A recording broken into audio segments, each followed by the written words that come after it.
అన్న ఏంది సంక్రాంతికి వస్తున్న డాకు మహారాజ్ ఎలా ఉండబోతుంది? పక్కా డాక్ మహారాజు ట్రైలర్ చూశానన్నా.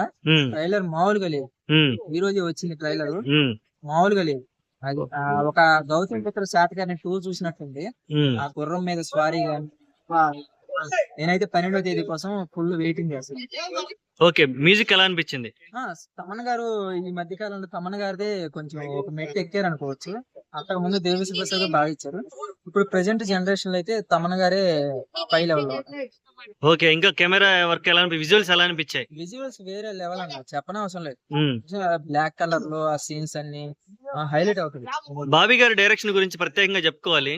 వాల్తేరు వీరయ్య చిరంజీవి గారితో అంత సీనియర్ హీరోతో వాల్తేరు వీరయ్య ఆయనకి స్లోగా వచ్చి పెద్ద హిట్ కొడతారన్న. ఎందుకంటే ఆ జైలవ్ కుష, సత్తర్ గబ్బర్ సింగ్ అది వేర్లే.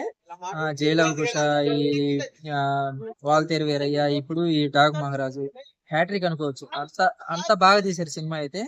బాబీ గారికి ఇది ఒక మంచి మూవీ అవుతుంది మళ్ళీ. ఓకే, ఈ సంక్రాంతికి వస్తున్న డాకు మహారాజు కూడా 100 కోట్లు కొట్టే అవకాశం ఉందా? 100 కోట్లు వస్తాయి అన్న పక్క. 100 కోట్లు ఈజీ కొట్టేస్తారు. 200 కోట్లు వస్తాయి. అంటే ప్రీమియర్ షోలు బెనిఫిట్ షోలు కొన్ని లేవు కదా, దీని వల్ల ఏమన్నా కలెక్షన్ మీద ఎఫెక్ట్ పడే అవకాశం ఏమైనా ఉందా? ఎఫెక్ట్స్ ఏముంది, అదేం లేదు నార్మల్ గా వస్తాయి. కాకపోతే అంటే ఈ సంక్రాంతి కదా సీజన్, అది వేరు. పుష్ప వచ్చినప్పుడు అది వేరు. ఇది పండగ కదా, దోసుకుంటారు డబ్బులు అయితే. బాగా వస్తాయి అన్న డబ్బులు. ఈ వయసులో కూడా బాలకృష్ణ గారు దవిడి దివిడే అంటూ మంచి మంచి డాన్సులు స్టెప్పులు వేస్తున్నారు, ఎర్రగొడుతున్నారు, పిల్లల మీద కొడుతున్నారు. ఎలా అనిపించింది సాంగ్స్ చూసినప్పుడు? అది కొంచెం ట్రోల్ చేస్తున్నారు. ట్రోల్ చేయకుండా చూడండి బ్రో, బాగుంటది. నెగిటివ్ గా చూస్తే నెగిటివ్ గానే ఉంటుంది, పాజిటివ్ గా చూస్తే పాజిటివ్ గా. ఓకే, అది ఈ వయసులో స్టెప్ వేయడం అంటే మామూలు విషయం. ఉమ్, ఈ వయసులో చేస్తున్నారు, ఇంత బాగా చేస్తున్నారు, ఆశ్చర్యపోవాలి. కానీ అమ్మ దానికి కామెడీ తీసుకునేది ఏంటి చెప్పండి. ఉమ్. ఫైనల్ గా ఇప్పుడు ప్రొడ్యూసర్ గారు నాగవంశీ గారు చెప్పినట్టు సూపర్ డూపర్ ఇట్టు కొట్టబోతున్నాం అని ఏదైతే అన్నాడు, గతంలో ఆయన చాలా చెప్పాడు ఎట్లాంటి, కానీ ఈసారి కూడా అలాగే చెబుతున్నాడు.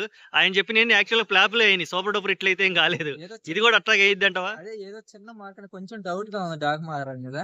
కానీ చెప్పలేం ఏ సినిమా ఎలా ఉంటుందో, రిలీజ్ అయిందాక ఎవరు చెప్పలేం.